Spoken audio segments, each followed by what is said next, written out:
പ്രായം തികഞ്ഞപ്പോൾ ഈശോ ദേവാലയത്തിൽ പരീക്ഷയ്ക്ക് വിധേയനാക്കപ്പെടുന്നു. ദേവാലയത്തിൽ ഒരു തിരുനാൾ ദിനം. ആളുകൾ അകത്തേക്ക് കയറുന്നു, പുറത്തേക്ക് ഇറങ്ങുന്നു. അടച്ചു കെട്ടിയിട്ടുള്ള സ്ഥലങ്ങളിൽ പടിവാതിലിലൂടെയും മുറ്റത്തും പൂമുഖത്തും വിശാലമായ ഹാളുകളിലും എല്ലായിടത്തും ആളുകൾ കയറുകയും ഇറങ്ങുകയും ചെയ്യുന്നു. ഇങ്ങനെ പല നിലകളുള്ള പല കെട്ടിടങ്ങൾ കൂടുന്നതാണ് ദേവാലയം. ഈശോയുടെ കുടുംബാംഗങ്ങളും താഴ്ന്ന സ്വരത്തിൽ സങ്കീർത്തനങ്ങൾ പാടിക്കൊണ്ട് പോകുന്നു. പുരുഷന്മാരെല്ലാം മുമ്പിലും സ്ത്രീകൾ പിൻപിലുമായിട്ടാണ് നടക്കുന്നത്. മറ്റുള്ളവരും അവരോട് ചേർന്ന് നടക്കുന്നു. ഒരുപക്ഷെ നസ്രസിലുള്ളവരായിരിക്കാം, അഥവാ ജെറുസലേമിലുള്ളവരുടെ സ്നേഹിതരായിരിക്കാം, എനിക്കറിഞ്ഞുകൂടാ. ജോസഫ് മറ്റു പുരുഷന്മാരോടൊപ്പം പുരുഷന്മാർക്ക് പ്രവേശനമുള്ള സ്ഥലത്ത് പോയി അത്യുന്നതനെ ആരാധിച്ച ശേഷം തിരികെ വരുന്നു. ഈശോയെ കൂട്ടിക്കൊണ്ട് മറ്റുള്ളവരിൽ നിന്ന് വേർപെട്ട് ഏതാനും മുറ്റങ്ങൾ കടന്ന് സിനഗോഗ് പോലെയുള്ള ഒരു വലിയ മുറിയിൽ പ്രവേശിക്കുന്നു. ദേവാലയത്തിൽ സിനഗോഗുകളുണ്ടോ എന്ന് എനിക്ക് അറിഞ്ഞുകൂടാ. ജോസഫ് ഒരു ലേവായനോട് സംസാരിക്കുന്നു. അയാൾ വരയുള്ള ഒരു കർട്ടൻ്റെ പിൻപിലേക്ക് മറയുന്നു. പിന്നീട് പ്രായം ചെന്ന ഏതാനും പുരോഹിതന്മാരുമായി തിരിച്ചു വരുന്നു. അവർ പുരോഹിതരാണെന്ന് എനിക്ക് തോന്നുന്നു. തീർച്ചയായും അവർ നിയമപണ്ഡിതരാണ്.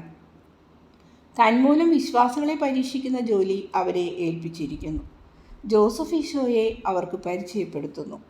ആദ്യമേ അവർ രണ്ടുപേരും വളരെ താണുകുനിഞ്ഞ് അവിടെ പൊക്കം കുറഞ്ഞ സ്റ്റൂളുകളിൽ ഇരിക്കുന്ന 10 പണ്ഡിതന്മാരെയും വണങ്ങുന്നു. ജോസഫ് പറയുന്നു, ഇതെൻ്റെ പുത്രനാണ്. 3 മാസം 12 ദിവസം മുൻപേ പ്രായപൂർത്തിയാക്കി നിയമം കൽപ്പിക്കുന്ന വയസ്സ് ഇവന് തികഞ്ഞു. ഇസ്രയേലിൻ്റെ നിബന്ധനകൾക്കനുസൃതമായി അവൻ ജീവിക്കണമെന്ന് ഞാൻ ആഗ്രഹിക്കുന്നു. അവൻ്റെ ശരീരപ്രകൃതി തന്നെ തെളിയിക്കുന്നത് അവനൊരു ശിശുവോ ബാലനോ അല്ലെന്നാണല്ലോ. അവനെ ദയവായി പരീക്ഷിച്ച് അവൻ്റെ പിതാവായി ഞാൻ പറയുന്നത് സത്യമാണെന്ന് നീതിപൂർവ്വം വിധിക്കണമെന്നും ഞാൻ ആവശ്യപ്പെടുന്നു. ഈ സന്ദർഭത്തിനായി ഞാൻ അവനെ ഒരുക്കിയിട്ടുണ്ട്. നിയമത്തിൻ്റെ പുത്രൻ എന്ന ഉന്നത സ്ഥാനത്തിനായും അവനെ ഒരുക്കിയിട്ടുണ്ട്. സന്മാർഗ പ്രമാണങ്ങളും പാരമ്പര്യങ്ങളും തീരുമാനങ്ങളും വേദപുസ്തക ഭാഗങ്ങൾ ഉൾക്കൊള്ളുന്ന പെട്ടികളും തൊങ്ങലുകളും ഉപയോഗിക്കുന്ന വിധവും അനുദിന പ്രാർത്ഥനകളും ആശീർവാദങ്ങളുമെല്ലാം അവനറിയാം. നിയമം മുഴുവനും അതിൻ്റെ 3 വിഭാഗങ്ങളായ അലാസ്തിയ, മിദ്രസ്തെ, അഗത എന്നിവയും അവന് അറിയാവുന്നത് കൊണ്ട് ഒരു മനുഷ്യനായി ജീവിക്കാൻ അവന് കഴിവുണ്ട്. തന്മൂലം അവൻ്റെ പ്രവൃത്തികളുടെയും പാപങ്ങളുടെയും ഉത്തരവാദിത്തത്തിൽ നിന്ന് മോചിതനാകാൻ ഞാൻ ആഗ്രഹിക്കുന്നു. ഇന്നു മുതൽ സന്മാർഗ നിയമങ്ങൾക്ക് അവൻ വിധേയനായിരിക്കും. എന്തെങ്കിലും വീഴ്ച വരുത്തിയാൽ അതിനുള്ള പിഴ അവൻ നൽകേണ്ടതാണ്. അവനെ പരിശോധിക്കുക. ഞങ്ങൾ ചെയ്യാം. മുന്നോട്ട് വരൂ കുട്ടി. നിന്റെ പേരെന്താണ്? നസ്രസിലെ ജോസഫിൻ്റെ മകൻ ഈശോ. ഒരു നസ്രയനോ? അതിനാൽ നിനക്ക് വായന അറിയാമോ? അറിയാൻ റബി. എഴുതപ്പെട്ടിരിക്കുന്ന വാക്കുകളും ആ വാക്കുകളിൽ അടങ്ങിയിരിക്കുന്നവയും വായിക്കാൻ അറിയാം. നീ എന്താണ് ഉദ്ദേശിക്കുന്നത്? ഞാൻ ഉദ്ദേശിക്കുന്നത് എഴുതിയിരിക്കുന്ന വാക്കുകൾ ദ്യോതിപ്പിക്കുന്ന അർത്ഥവും അലങ്കാരവും അടയാളങ്ങളും അവ ഉൾക്കൊള്ളുന്ന ആശയങ്ങളും ഞാൻ മനസ്സിലാക്കുന്നു എന്നാണ്. വൃത്തിഹീനമായ ഒരു കക്കയ്ക്കുള്ളിലിരിക്കുന്ന മുത്തു പുറമേ കാണപ്പെടുന്നില്ലല്ലോ. അതുപോലെ വാക്കുകൾക്കുള്ളിലെ ആഴമേറിയ അർത്ഥവും ഞാൻ മനസ്സിലാക്കുന്നു. വളരെ സമർത്ഥമായ ഒരു ഉത്തരം, വളരെ ജ്ഞാനമുള്ളതും. പ്രായപൂർത്തിയായവരുടെ അധരങ്ങളിൽ നിന്ന് പോലും വളരെ വിരളമായി മാത്രമേ ഞങ്ങൾ അത് കേൾക്കുന്നുള്ളൂ. ഒരു കുട്ടിയിൽ നിന്ന്, അതും ഒരു നസ്രയനിൽ നിന്ന്. 10 പേരുടെയും ശ്രദ്ധ സജീവമായി. ഒരു നിമിഷത്തേക്ക് പോലും സ്വർണ്ണമുടിയുള്ള സുന്ദരനായ ആ ബാലനിൽ നിന്ന് തങ്ങളുടെ കണ്ണുകൾ തിരിക്കാൻ അവർക്ക് കഴിയുന്നില്ല. തൻ്റെ ഇടം അല്പം പോലും കാണിക്കാതെ, എന്നാൽ ലവലേശം ഭയമില്ലാതെ ആത്മവിശ്വാസം നിറഞ്ഞ കണ്ണുകളോടെ ഈശോ അവരെ നോക്കുന്നു. നിന്നെ പഠിപ്പിച്ച പാണ്ഡിത്യമുള്ള നിന്റെ ഗുരുവിനെ നീ ബഹുമാനിച്ചിരിക്കുന്നു.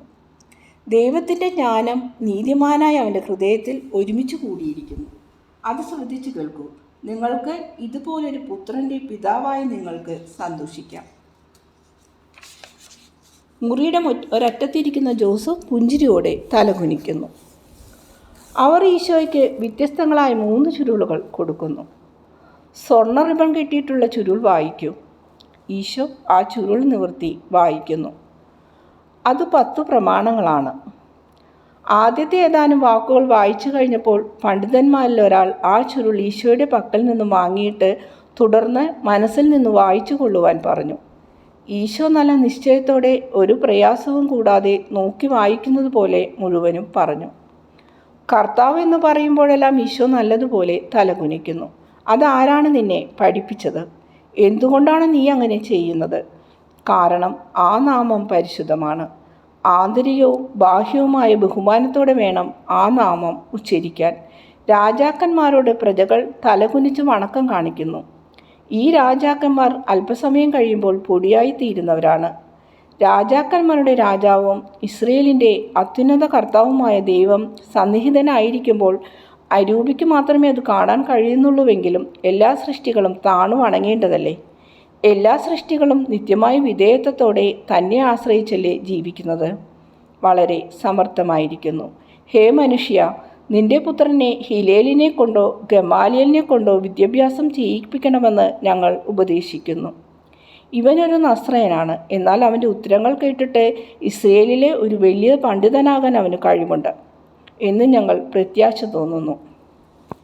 എൻ്റെ പുത്രന് പ്രായമായിട്ടുണ്ട്. അവൻ്റെ ഇഷ്ടപ്രകാരം അവൻ നിശ്ചയിച്ചുകൊള്ളും. അവൻ്റെ നിശ്ചയം നേരുള്ളതാണെങ്കിൽ ഞാൻ അതിനെ എതിർക്കുകയില്ല. കുട്ടി ശ്രദ്ധിക്കൂ. നീ പറഞ്ഞു, തിരുനാൾ വിശദമായി ആചരിക്കാൻ ഓർമ്മിക്കുക. നീ മാത്രമല്ല, നിന്റെ പുത്രനും പുത്രിയും നിന്റെ ഭൃത്യനും ഭൃത്യയും നിന്റെ കുതിര പോലും സാപത്തിൽ ജോലി ചെയ്യരുത് എന്ന് പറയുന്നു. ഇനി എന്നോട് പറയൂ, ഒരു സാപത്ത് ദിവസം കോഴി മുട്ടയിടുകയാണെങ്കിൽ അല്ലെങ്കിൽ ഒരാട് പ്രസവിക്കുകയാണെങ്കിൽ അവയുടെ ഫലം അനുഭവിക്കുന്നത് നിയമാനുസൃതമായിരിക്കുമോ, അതോ അവ നിന്ദ്യമായി കരുതപ്പെടുമോ?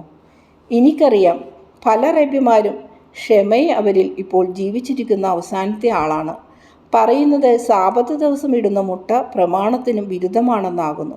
എന്നാൽ എനിക്ക് തോന്നുന്നത് മനുഷ്യരും മൃഗങ്ങളും തമ്മിൽ വ്യത്യാസമുണ്ടെന്നും പ്രസവം പോലെ പ്രകൃത്യാ ഉള്ളൊരു കർമ്മം ചെയ്യുന്നത് പാപമല്ല എന്നുമാണ്. ചാട്ട കൊണ്ടടിച്ച് ഒരു കുതിരയെ കൊണ്ട് ജോലി ചെയ്യിച്ചാൽ അതിൻ്റെ പാപത്തിനു ഞാൻ ഉത്തരവാദിയാണ്. എന്നാൽ കോഴി അതിൻ്റെ അണ്ഡകോശത്തിൽ വളർന്നു പാകമായ മുട്ടയിടുന്നതും ആട് സാപത്തിൽ പ്രസവിക്കുന്നതും അതുപോലെയുള്ള പ്രവൃത്തികളും പാപമല്ല. ദൈവസന്നിധിയിൽ ആ മുട്ടയും ആട്ടിൻകുട്ടിയും പാപമല്ല. എന്നാൽ അതെന്തുകൊണ്ടാണ്? സാപത്തിൽ ചെയ്യുന്ന എല്ലാ ജോലികളും പാപമാണല്ലോ. കാരണം ഗർഭം ധരിക്കുന്നതും പ്രസവിക്കുന്നതും സൃഷ്ടാവിൻ്റെ ഹിതമനുസരണമാണ്. ഓരോ സൃഷ്ടിക്കും അവിടുന്ന് കൊടുത്തിരിക്കുന്ന നിയമമാണത്. അനേകം മണിക്കൂറുകളിലെ വളർച്ചയ്ക്ക് ശേഷം മുട്ട പൂർണ്ണതയിലെത്തുമ്പോൾ കോഴി അതിടുന്നത് അവിടുന്ന് നൽകിയിട്ടുള്ള നിയമമനുസരിച്ചാണ്. അതുപോലെ തന്നെ ആടുകളും അവയുടെ സൃഷ്ടാവ് നൽകിയ നിയമമനുസരിച്ച് ജീവിക്കുന്നു. ആണ്ടിൽ 2 പ്രാവശ്യം വസന്തത്തിൽ പുൽത്തകിടുകൾ പുഷ്പിക്കുമ്പോഴും വനത്തിലെ വൃക്ഷങ്ങൾ ഇല പൊഴിച്ചു നിൽക്കുകയും വലിയ തണുപ്പ് നിമിത്തം മനുഷ്യർ പൊതിച്ചുമൂടി കഴിയുകയും ചെയ്യുമ്പോഴും ആടുകൾ ഇണചേരുന്നു. പിൽക്കാലത്ത് പാലും ഇറച്ചിയും ചീസുമെല്ലാം ബുദ്ധിമുട്ടി അധ്വാനിക്കുന്ന മനുഷ്യർക്ക് ലഭിക്കുന്നതിനാണ് ഇങ്ങനെ ക്രമീകരിച്ചിരിക്കുന്നത്. തന്നിമിത്തം സമയം പൂർത്തിയാകുമ്പോൾ ഒരാട് പ്രസവിക്കുന്നെങ്കിൽ ആ ചെറിയ കുട്ടി അൾത്താരയിൽ വെക്കത്തക്ക വിധത്തിൽ പരിശുദ്ധമാണ്. കാരണം സൃഷ്ടാവിൻ്റെ നേർക്കുള്ള അനുസരണയുടെ ഫലമാണ് ആ കുഞ്ഞാട്. ഇവനെ ഇനി ഞാൻ തുടർന്ന് പരീക്ഷിക്കുന്നില്ല. ഇവൻ്റെ ജ്ഞാനം മുതിർന്നവരുടേതിനേക്കാൾ ശ്രേഷ്ഠമാണ്, അത്ഭുതമുളവാക്കുന്നതാണ്. അല്ല, അവൻ പറഞ്ഞല്ലോ, അടയാളങ്ങളിൽ കൂടിയും അവന് മനസ്സിലാക്കാൻ കഴിയുമെന്ന്. നമുക്കൊന്ന് കേൾക്കാം. ആദ്യം അവനൊരു സങ്കീർത്തനം ചൊല്ലട്ടെ, സ്തുതിപ്പുകളും പ്രാർത്ഥനകളും സന്മാർഗ നിയമങ്ങളും. അതെ, മിദ്രാസ്കിയോട്ട് ആവർത്തിച്ചു പറയട്ടെ. ഈശോ ഇത് ചെയ്യരുത്, അത് ചെയ്യരുത് എന്ന് വിലക്കുകളുടെ ഒരു നീണ്ട ലുത്തീനിയ ഒരു സംശയം കൂടാതെ ചൊല്ലുന്നു. മറുതലിക്കുന്ന ജനമായ നാം ഈ വിലക്കുകളെല്ലാം പാലിക്കാൻ ഇപ്പോഴും കടപ്പെടുന്നവരാണെങ്കിൽ ഒരൊറ്റയാൾ പോലും രക്ഷ നേടുമെന്ന് ഞാൻ വിചാരിക്കുന്നില്ല. അതുമതി. പച്ച റിബൺ കെട്ടിയിട്ടുള്ള ചുരുൾ തുറക്കൂ. ഈശോ അത് തുറക്കുന്നു. വായിക്കാൻ തുടങ്ങുന്നു. തുടർന്ന് വായിച്ചുകൊള്ളൂ. തുടരൂ. ഈശോ അനുസരിക്കുന്നു. അതുമതി. ഇനി ഒരു പ്രതീകമുണ്ടെന്ന് തോന്നുന്നെങ്കിൽ അത് വായിച്ച് വിശദീകരിക്കൂ. തിരുവചനത്തിൽ അപൂർവമായിട്ടേ അടയാളങ്ങളില്ലാതെ വരൂ. നമുക്കത് കാണാനും ജീവിതത്തിലേക്ക് പകർത്താനും കഴിയാത്തതാണ് പ്രശ്നം. ഞാൻ വായിച്ചു. രാജാക്കളുടെ 4-ാം പുസ്തകം 22-ാം അധ്യായം 10-ാം വാക്യം. അപ്പോൾ ഷാഫാൻ രാജാവിൻ്റെ സെക്രട്ടറി രാജാവിനെ അറിയിച്ചു, പ്രധാന പുരോഹിതനായ ഫിൽക്കിയ എനിക്കൊരു പുസ്തകം നൽകി. ഷാഫാൻ ആ പുസ്തകം രാജാവിൻ്റെ സന്നിധിയിൽ വായിച്ചു. ദേവപ്രമാണങ്ങളുടെ ഉള്ളടക്കം മനസ്സിലാക്കിയ രാജാവ് തൻ്റെ വസ്ത്രങ്ങൾ കീറിക്കൊണ്ട് ഇങ്ങനെ പറഞ്ഞു, എല്ലാ നാമങ്ങളും കഴിഞ്ഞ് വായിക്കുക. ഈ പറയുന്ന കൽപ്പന പോയി യഹോവയോട് ആലോചന ചോദിക്കുക, എനിക്കും ജനത്തിനും യൂദാ മുഴുവനും വേണ്ടി. നമ്മൾ കണ്ട ഈ ഗ്രന്ഥത്തിൻ്റെ ഉള്ളടക്കത്തെക്കുറിച്ച് ചോദിക്കുക. ഈ ഗ്രന്ഥത്തിൽ പറഞ്ഞിട്ടുള്ള കാര്യങ്ങളൊന്നും പാലിക്കാതെ അവയെ നമ്മുടെ പിതാക്കന്മാർ അനുസരിക്കാതിരുന്നതിനാൽ യഹോവയുടെ കോപം നമ്മുടെ മേൽ ആളിക്കത്തുന്നുണ്ടായിരിക്കണം. അത് മതി. ഇത് അനേകം നൂറ്റാണ്ടുകൾക്ക് മുൻപ് സംഭവിച്ചതാണ്. പുരാതന ചരിത്ര സംഭവമായ ഇതിൽ എന്തടയാളമാണ് നീ കാണുന്നത്? ഞാൻ മനസ്സിലാക്കുന്നത് നിത്യമായതിനോട് സമയത്തിന് ബന്ധമില്ല, അഥവാ സമയത്തെ ബന്ധിപ്പിക്കാൻ സാധ്യമല്ല എന്നാണ്. ദൈവം നിത്യനാണ്, നമ്മുടെ ആത്മാവും നിത്യമാണ്. ദൈവവും നമ്മുടെ ആത്മാവുമായുള്ള ബന്ധവും നിത്യമാണ്. അതിനാൽ അന്ന് ശിക്ഷയുളവാക്കിയ കാര്യം തന്നെയാണ് ഇന്നും ശിക്ഷയുളവാക്കുന്നത്. കുറ്റങ്ങളുടെ ഫലം ഒന്നു തന്നെ. അങ്ങനെ തന്നെയാണ് അതിൻ്റെ അർത്ഥം. ദൈവത്തിൽ നിന്നും വരുന്ന ജ്ഞാനവുമായി ഇസ്രയേലിനിപ്പോൾ പരിചയമേ ഇല്ല. പ്രകാശത്തിനു വേണ്ടി സാധു മനുഷ്യരോടല്ലേ അവിടത്തോടാണ് നമ്മൾ ചോദിക്കേണ്ടത്. ദൈവത്തോട് വിശ്വസ്തതയും നീതിയും പുലർത്താതെ പ്രകാശം ലഭിക്കാൻ പോകുന്നില്ല. അതുകൊണ്ടാണ് മനുഷ്യൻ പാപം ചെയ്യുന്നതും ദൈവം ശിക്ഷിക്കുന്നതും. ഞങ്ങൾക്ക് ദൈവകൽപ്പനകൾ പരിചയമില്ലെന്നോ? നീ എന്താണ് കുട്ടി പറയുന്നത്? 613 പ്രമാണങ്ങളുണ്ട്, എന്നാൽ അവ വെറും വാക്കുകൾ മാത്രം. നമുക്കവ അറിയാം, എന്നാൽ അവ നമ്മൾ പാലിക്കുന്നില്ല. അതുകൊണ്ടാണ് നമുക്കവ പരിചയമില്ലാത്തത്. ഇതാണ് അടയാളം. ഓരോ മനുഷ്യനും ഓരോ കാലഘട്ടത്തിലും ദൈവഹിതം അറിയാൻ അവിടത്തോട് അന്വേഷിക്കണം. ദൈവകോപം തൻ്റെ മേൽ വരാതിരിക്കുന്നതിനെ ആ ഹിതത്തോട് യോജിക്കണം. കുട്ടി പരിപൂർണനാണ്. ഏറ്റവും കൗശല്യപൂർവ്വം ചോദിച്ച ചോദ്യക്കിണി പോലും അവനെ അസ്വസ്ഥനാക്കാതെ അവൻ മറുപടി പറഞ്ഞു. നമുക്കവനെ ശരിക്കുള്ള സിനഗോഗിലേക്ക് കൊണ്ടുപോകാം. അവർ കൂടുതൽ വിശാലവും വിശിഷ്ടവുമായ വേറൊരു വലിയ മുറിയിലേക്ക് അവനെ കൊണ്ടുപോകുന്നു. അവിടെ ആദ്യം ചെയ്തത് അവൻ്റെ മുടി മുറിച്ച് നീളം കുറയ്ക്കുകയാണ്. ജോസഫ് അവൻ്റെ മുടിച്ചുരുളുകൾ എടുത്ത് സൂക്ഷിക്കുന്നു. അനന്തരം ഈശോയുടെ ചുവന്ന ഉടുപ്പ് നീളമുള്ള ഒരു ബെൽറ്റ് അരയിൽ പല പ്രാവശ്യം ചുറ്റിക്കെട്ടി ഉറപ്പിക്കുന്നു. ഏതാനും ചെറിയ തൊങ്ങലുകൾ നെറ്റിയിലും കയ്യിലും പുറം കുപ്പായത്തിലും കെട്ടിയിടുന്നു. അവ പിടിപ്പിക്കുന്നത് മുട്ടുള്ള ഒരു തരം ചെറിയ ആണികൾ കൊണ്ടാണ്. അനന്തരം അവർ സങ്കീർത്തനങ്ങൾ ആലപിക്കുന്നു. ജോസഫ് ദീർഘമായ ഒരു പ്രാർത്ഥന ചൊല്ലി കർത്താവിനെ സ്തുതിക്കുകയും എല്ലാ അനുഗ്രഹങ്ങളും പുത്രൻ്റെ മേലുണ്ടാകുന്നതിന് പ്രാർത്ഥിക്കുകയും ചെയ്യുന്നു. ചടങ്ങ് കഴിഞ്ഞു. ജോസഫിനോടൊത്ത് ഈശോ പുറത്തേക്ക് പോകുന്നു. അവർ പുറപ്പെട്ട സ്ഥലത്തേക്ക് തന്നെ തിരികെ വരുന്നു. ബന്ധുക്കളായ പുരുഷന്മാരുടെ അടുത്ത് വന്നു ഒരാടിനെ വാങ്ങി കാഴ്ച സമർപ്പിക്കുന്നു. പിന്നീട് കൊല്ലപ്പെട്ട ആ ആടുമായി സ്ത്രീകളുടെ സമീപത്തെത്തുന്നു. മേരി ഈശോയെ ചുംബിക്കുന്നു. വർഷങ്ങളായി ഈശോയെ കാണാതിരുന്നത് പോലുള്ള ഒരു മട്ടാണ് അവൾക്ക്. അവൾ ഈശോയെ നോക്കുന്നു. വസ്ത്രങ്ങളും മുടിയുമേലായപ്പോൾ ഒരു പുരുഷൻ്റേതുപോലെ തന്നെ. അവൾ അവനെ തലോടുന്നു. അവരെല്ലാവരും പുറത്തേക്കിറങ്ങുന്നു. ദർശനം ഇവിടെ അവസാനിക്കുന്നു.